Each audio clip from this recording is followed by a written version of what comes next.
দ্বিতীয় দিন সকাল হতে না হতেই আমরা বেরিয়ে পড়েছিলাম নেপালের কিছু নতুন জায়গা এক্সপ্লোর করতে। নমস্কার বন্ধুরা, কেমন আছেন সবাই? আশা করি সবাই খুব ভালো আছেন। আমিও ভালো আছি। স্বাগত জানাই প্রতিদিনের অক্সিজেনের নতুন ব্লগে। এই যে সামনের জায়গাটা দেখতে পাচ্ছেন, এটা হচ্ছে নেপালের গেট। মানে আমরা পৌঁছে গেছিলাম নেপাল আর ইন্ডিয়ার বর্ডারে, যেখানে কাটতে হয়েছিল আমাদের পাস। আর আমরা অ্যাকচুয়ালি গাড়ির দাদাকেই 4,500 টাকা পে করেছিলাম। উনি ওখান থেকেই পাসের জন্য টিকিট কেটেছিলেন।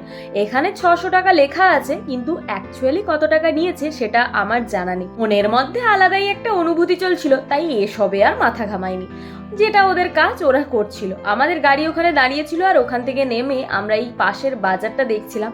এখানে কিন্তু অনেক কিছু পাওয়া যায়। যারা আপনারা শপিং করতে ভীষণ ভালোবাসেন তারা কিন্তু অবশ্যই কাছে টাকা নিয়ে আসতে পারেন এবং এখান থেকে প্রচুর কিছু শপিং করতে পারেন।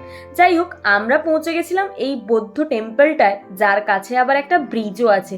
চলুন ওপরে গিয়ে ওর সৌন্দর্যটা উপভোগ করা যায়। তবে গিয়ে প্রথমে দেখে একটু অবাক হয়েছিলাম, বৌদ্ধদেবের মূর্তির মুখে কেন এই কাপড়টা বাঁধা আছে।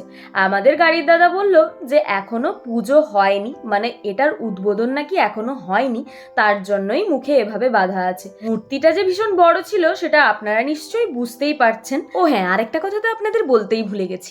আই কার্ড হিসেবে অবশ্যই কিন্তু ভোটার কার্ড রাখতে হবে। এন্ট্রির সময় অবশ্যই ওরা চেক করে। আমরা গাড়ি ভাড়া করেছিলাম 3 জনে মিলে। আমি, আমার হাজবেন্ড, সঙ্গে একজন দিদি ছিলেন যিনি 16 ট্রিপে এসেছিলেন। কি ভালো তাই না? 16 ট্রিপে উনি একাই এসেছেন এবং ভীষণই ইন্টারেস্টিং মানুষ একজন, তাই ভাবলাম আমাদের সঙ্গে ইনক্লুড করা যেতেই পারে। চলুন এবার এখানকার চা বাগানের বিউটি আপনাদের দেখাই। তবে একটা কথা আমাকে ভীষণ ভাবায়, জানেন তো, দার্জিলিং এর চা নাকি বিখ্যাত, কিন্তু দার্জিলিং এ যাওয়ার সময় আমরা এতটাও চা বাগান দেখিনি যতটা মিরিক আর নেপালে এসে পেয়েছি। তবে এখানকার চা বাগানের সৌন্দর্য যেন বড়ই অদ্ভুত। আপনি চাইলেও ওর দিক থেকে মুখ ফিরিয়ে থাকতে পারবেন না। একর একর জমি মিলে শুধুই চা বাগান। তবে সাবধান, চা বাগানে কিন্তু লেপার্ড থাকে, যে কোনো সময় হানা দিতে পারে। আমার কিন্তু অত ভয় নেই। আমার হাজবেন্ড বলছিল যে আর তোমাকে নিয়ে গেলে আমি কিন্তু যাব না। তো আমি বললাম ঠিক আছে, আসতে হবে না, ও আমাকে হজম করতে পারবে না, ঠিক তোমার কাছে ছেড়ে দিয়ে যাবে। যাই হোক, তো আমরা দুজন মিলেই ভিডিও বানাচ্ছিলাম। সঙ্গে এই যে দিদিটাকে আমাদের দেখছেন, উনি হচ্ছেন শ্রীময়ীদি। খুবই ভালো মানুষ, আর আমাদের সঙ্গেই আজকে ঘুরতে এসছেন। জানি না কতটা এনজয় করছেন, তবে চেষ্টা করছি ওনাকেও আমাদের সঙ্গে ইনক্লুড করে 3 জনে মিলে জায়গাগুলোকে উপভোগ করার। সত্যি কথা বলতে ওনাকে দেখে মনেই হয় না ওনার 2টো ছেলে আছে, আর উনি এতই সুন্দরী যে কি বলবো। আর এই যে আমার হাজব্যান্ড এত আনরোমান্টিক মানুষ, বললাম যে দেখো ক্যামেরা চলছে, একটু সামনের দিকে তাকিয়ে একটু পোজ দাও। আমি যেরকম দিচ্ছি উনি আবার ক্যামেরার দিকে তাকিয়ে আছেন। যাই হোক, কি আর করা যাবে, সবকিছু মেনে নিয়ে এগিয়ে যেতে হবে। তবে আমরা এই রুদ্রস ইকোহাট বেছেছিলাম এই কারণেই, 3 দিন গিয়ে ওখানে শান্তিতে থাকবো আর পায়ে হেঁটে চারিদিকে ঘুরে বেড়াবো। কিন্তু আমাদের যে কাকু, মানে মালিক, উনি বললেন যে যাও নেপালের সাইট সিনগুলো করে এসো, বেশ ভালোও লাগবে। পাহাড় মানেই একরাশ সৌন্দর্য। যতই আপনি চান এখানে আসবেন না, মন তো চাইবে ছুটে আসতে। চলুন এবার আলাদা ডেস্টিনেশনে যাওয়া যায়। এবার আমরা যাচ্ছিলাম কান্নামের দিকে। তো কান্নাম পেরিয়ে আরও একটা জায়গা ছিল যেখানে গ্লাস ব্রিজ আছে, তবে পেলিং এর মতো ঠিক নয়। আমরা ওখানে পৌঁছতেই দেখলাম একটা জায়গায় জাস্ট একটা ব্রিজ আছে, ওপরে একটু ছোট্ট গ্লাস লাগানো আছে। এই যে উপরে দেখতে পাচ্ছেন, ওটা 300 টাকা পার হেড বলছিল, তাই আর ওপরে যাইনি। তবে অন্য একটা কোনো রুট আছে যেখান দিয়ে টাকা না দিয়েও ওঠা যায়, তবে ওইটা দেখার কোনো ইন্টারেস্ট ছিল না। এই দোকানে এসে বেশ মজার একটা ঘটনা হয়েছে। তার আগে এই যে নোট দুটো আমার হাতে দেখছেন, এগুলো হচ্ছে 5 টাকার নোট, এগুলো নেপালের কারেন্সি। তো এখানে বেশ মজার একটা ঘটনা হয়েছে কি, আমরা জিনিসপত্র নিয়ে নিয়েছি আর ওরা আমাকে বলেছে যে 300 টাকা দিতে হবে। আমার হাজবেন্ড 500 টাকা দিয়েছে। আমাদের কারুর মাথাতেই ছিলই না যে এখানকার কারেন্সি আলাদা হবে। ওরা তখন বললো আমাদের কাছে এক্সচেঞ্জ নেই, তো এত টাকা ওরা এক্সচেঞ্জ দিতে পারবে না। অ্যাকচুয়ালি ওরা বুঝতে পারছিল না। যাই হোক, শেষমেশ তখন বলল যে আমাদের 200 টাকা হয়েছে, মানে আমাদের ইন্ডিয়ান কারেন্সি কিন্তু একটু বেশি নেপালের থেকে। যাই হোক, বেশ ভালো লাগছিল, মজার ঘটনা। মানে আমাদের কারুরই মাথায় ছিল না যে আমরা ইন্টারন্যাশনাল ট্রিপে এসেছি। তারপর ওখান থেকে বেরিয়ে আমরা চলে এসেছিলাম কান্নামের সাইডটা, যেখানে 360 ডিগ্রি অ্যাঙ্গেলে টিকটক ভিডিও বানাচ্ছিল। আর আমি তো এটা বানাবোই, তাই শুরু করে দিলাম আমার নাচ। অনেকক্ষণ জ্বালিয়েছি এদের যে কি গানে নাচবো, অ্যাকচুয়ালি মাথাতেই আসে না। আর চারিদিক থেকে লোকজন তাকিয়ে থাকে তো, তাই কেমন একটা লাগে, তাই না? প্রথমে তো ভীষণই লজ্জা পাচ্ছিলাম, তারপরে লজ্জা শরমের মাথা খেয়ে আমি ভাবলাম চলো একেবারে ফাটিয়ে নাচ করি। কতই চাইছিলাম ফাটিয়ে নাচ করার, কিন্তু স্টেপসগুলো আর কিছু মনেই যেন পড়ছিল না। আর এত চারিদিক থেকে লোকজন এভাবে তাকিয়ে হাসছিল, যাই হোক সেদিকে তো আমি কান দিইনি।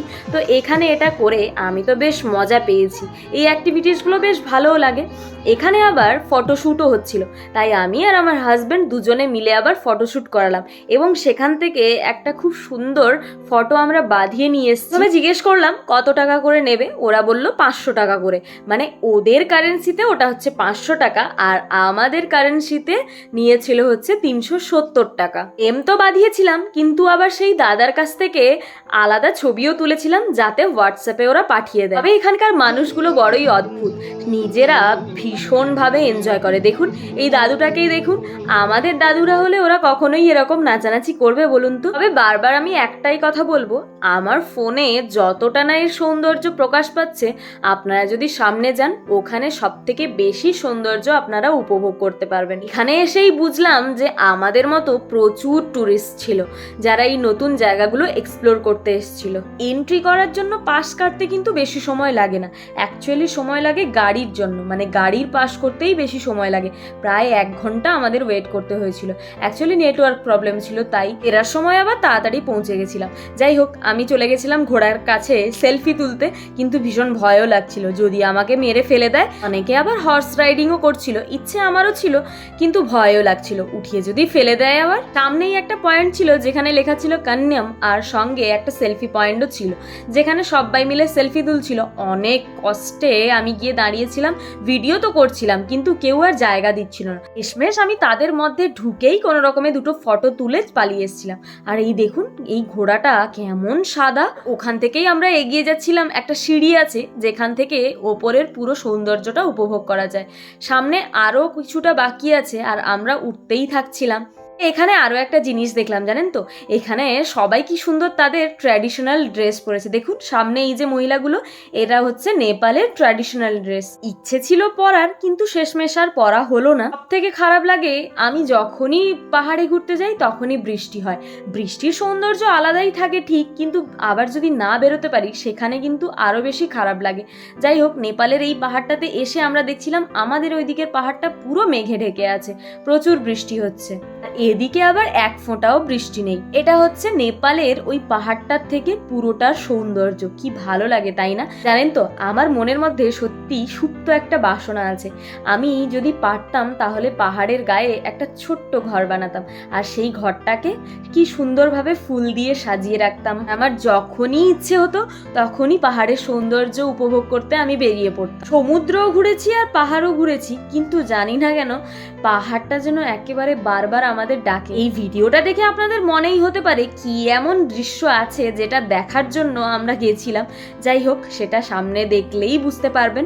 তো সেখান থেকে এসে আমরা চলে এসেছিলাম পশুপতি মার্কেটের দিকে। আপনারা চাইলে এই মার্কেটে এসে প্রচুর শপিং করতে পারেন, তবে এখানকার দাম অনেকটাই।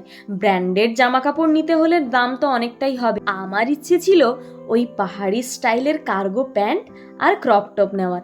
এখানে ভীষণ সুন্দর সুন্দর জিনিসগুলো দেখছিলাম, কিন্তু বিশ্বাস করুন একটা ক্রপ টপের দাম প্রায় 800-900। যতগুলোই জিজ্ঞেস করেছি ততগুলোই এমন দাম বলেছে। তাই মনটাকে ভেঙে দিয়ে আমি বললাম না, এসব কিছু নেব না। দিয়ে একটা ব্যাগ দোকানে ঢুকেছিলাম, কিছু তো নিতেই হবে। এদিকে ব্যাগগুলো বেশ ভালো লাগছিল, তাই আমি এই যে পার্সগুলো, এই পার্সগুলো 3টে নিয়েছি। একটা আমার মামনির জন্য, একটা মায়ের জন্য আর আমার একটা দিদির জন্য। আর এই যে ব্যাগটা দেখছেন এটা আমি নিজের জন্য নিয়েছি। এটার দাম পড়েছিল 350, আর যে পার্সগুলো নিয়েছিলাম ওগুলো 150 করে। এই কাপগুলো নেওয়ার ইচ্ছে ছিল, ভীষণ সুন্দর, কিন্তু দেখে দেখেই চলে এসেছি। প্রচুর দাম তো, বিদেশ ভ্রমণ করতে এসেছি, কিছু তো নিতেই হবে তাই না? তাই ব্যাগগুলো নিলাম। আস্তে আস্তে দেখছি পায়রাগুলো কি সুন্দরভাবে চাল খুঁটে খুঁটে খাচ্ছে। দেখুন এগুলো সাধারণত আমরা গ্রামেতেই দেখতে পাই, শহরের দিকে সেরকম দেখা যায় না। যাই হোক আমরা পৌঁছে গেছিলাম 3টের দিকে আমাদের গন্তব্যস্থলে, মানে আমাদের হোমস্টেতে। আর এটা হচ্ছে আমাদের কাকুর ছোট কিচেন। এসেই দেখছি বৃষ্টি অনবরত হয়েই চলেছে। তবে আমরা ইগলু টেন্ট থেকে শিফট করে একটা হোমস্টেতে চলে এসেছিলাম। আর এই হোমস্টেটাও ভীষণ ভালো ছিল, কি সুন্দর ওয়েল ডেকোরেটেড। এর আগের দিনও একটা দেখিয়েছিলাম, একই প্রায়। তবে পাহাড়ে একটাই প্রবলেম, জলের আর জল নিকাশি ব্যবস্থার। বাথরুমে গেলে জলগুলো এমনভাবে দাঁড়িয়ে থাকে যেন পাস করার কোনো জায়গায় নেই। আর এখানকার জলগুলো যেন একেবারে বরফের থেকেও ঠান্ডা। আজকে রাতে আবার আমরা বনফায়ারও করব সবাই মিলে। এই যে ফ্রেমটা দেখছেন, এটাই বাঁধিয়ে এনেছি। 370 টাকা দাম নিয়েছে। এটা খুব ভালো একটা স্মৃতিও বলতে পারেন। পৌঁছানোর কিছুক্ষণ পরেই লাঞ্চ সেরে আমরা রেস্ট নিচ্ছিলাম, আর প্রচুর বৃষ্টি হচ্ছিল। তো শেষমেশ সন্ধেবেলা শুরু হলো আমাদের বনফায়ার। আমাদের সঙ্গে সঙ্গে এখানে আরো 2 জোড়া কাপল ছিল। সবাই মিলে আমরা হই হই করতে করতে বনফায়ার শুরু করলাম। প্রথমের দিকটা একটু প্রবলেম হচ্ছিল, কিছুতেই আগুন জ্বলে উঠছিল না, কিন্তু কাকু আছে বলে কথা, কোনো কিছুই ইম্পসিবল নয়। আমরা আমাদের ইচ্ছে কাকুর কাছে প্রকাশ করেছি, আর কাকু সেটা পূরণ করবে না এটা কখনোই হতে পারে না। ওখানকার সৌন্দর্য সঙ্গে কাকু, এই দুটো জুটি যেন একেবারে জুড়ি মেলা ভার। বৃষ্টির ওয়েদার সঙ্গে গান, আর সঙ্গে সবাই মিলে এই বনফায়ারের উপভোগ করা। ওহো, কি যে ভালো সময় কাটিয়েছি কি বলবো। আমরা সকলেই কিন্তু আলাদা আলাদা গেছি। 3টে কাপল ছিল আর একটা ওই দিদি ছিলেন। তো সবাই কিন্তু আলাদা আলাদা, কিন্তু শেষমেশ আমরা সবাই মিলে একেবারে একসঙ্গে হয়ে গেছিলাম। আর সেটা পসিবল হয়েছিল অবশ্যই আমাদের কাকুর জন্য। আর এদিকে মোটামুটি বনফায়ার কমপ্লিট, আমাদের চিকেনও রোস্ট হয়ে গেছিল। আর এটা হচ্ছে লাস্ট ফিনিশিংটা দিয়ে গেছিল। গল্প করতে করতে প্রচুর খাওয়া দাওয়া হয়ে গেছে। শেষমেশ একটু ভাতও খেতে হলো। আর ভাত খাওয়ার পরেও যেন আমাদের গল্পের শেষই হয় না। কাকুর গল্প শুনতে শুনতে একেবারে মন জুড়িয়ে যায়। ওই দিন ঘুমোতে ঘুমোতে প্রায় 11টা-12টা বেজে গেছে। পরদিন সকালে উঠেই মনটা খারাপ হয়ে গেল। আজকে আমরা সবাই চলে যাব। 2 দিন সবাই মিলে এত এনজয় করেছি, সেই স্মৃতিগুলো আমাদের মনের কোণে সবারই আছে। তো সকালবেলা উঠে সৌন্দর্যটা যেমন ভালো লাগছিল, তেমন মনটাও খারাপ করছিল। আর সঙ্গে আবার চাও চলে এলো। বাস, আর কি চাই বলুন তো পাহাড়ের এই সৌন্দর্য উপভোগ করতে। বৃষ্টি সঙ্গে পাহাড়ের সৌন্দর্য আর সঙ্গে চা, এই কম্বিনেশনটা আপনাদের কতটা পছন্দ সেটা কিন্তু অবশ্যই কমেন্ট করে জানাবেন। এটা হচ্ছে আমাদের রুদ্রশিখো হাট। আমরা সবাই বেশ ভালো করে মজা করলাম, বিশেষ করে কাকু তো জাস্ট অসাম, কোনো কথা হবে না। আর আমাদের এই যে মানে না জানা যেটা হচ্ছে, আমরা ভীষণ ভালো এনজয় করেছি। আর সবার কেমন লাগছে বলো এই জায়গাটা ঘুরে? দারুণ। দেখা হবে তাহলে পরে আবার নিশ্চয়ই কোনো ট্রিপে দেখা হবে। ঠিক আছে, চলো টাটা। ওরা সবাই আমাদের আগের থেকে বেরিয়ে পড়েছিল, কারণ ওরা সবাই নাকি যাবে দার্জিলিং। আর আমরা একেবারে বাস ধরবো, তাই কাকুকে বলেই আমরা আগের দিনের গাড়িটা বুক করে নিয়েছিলাম। 2.5 ঘন্টার রাস্তা দেখতে দেখতেই পৌঁছে গেছিলাম। তবে আসার সময় মিরিক লেকটাকে কিন্তু আপনারা মিস করবেন না। আমরা গেছিলাম, বৃষ্টি হচ্ছিল, তাই চলে এসেছি। আমাদের মেলার সময় ছিল, তাই ভাবলাম একটু পিৎজা খাওয়া যাক, সঙ্গে আমার ফেভারিট কেক, আর সঙ্গে মোমো না হলে কি চলে বলুন তো। সিটি মলে গিয়ে এগুলো খাওয়া দাওয়া করে চলে এসেছিলাম, কারণ আমাদের বাস ছিল। আর এখান থেকেই আমরা দুজন পৃথক হয়ে গেছিলাম। ওরা গেছিল কলকাতা, আমি এখানে।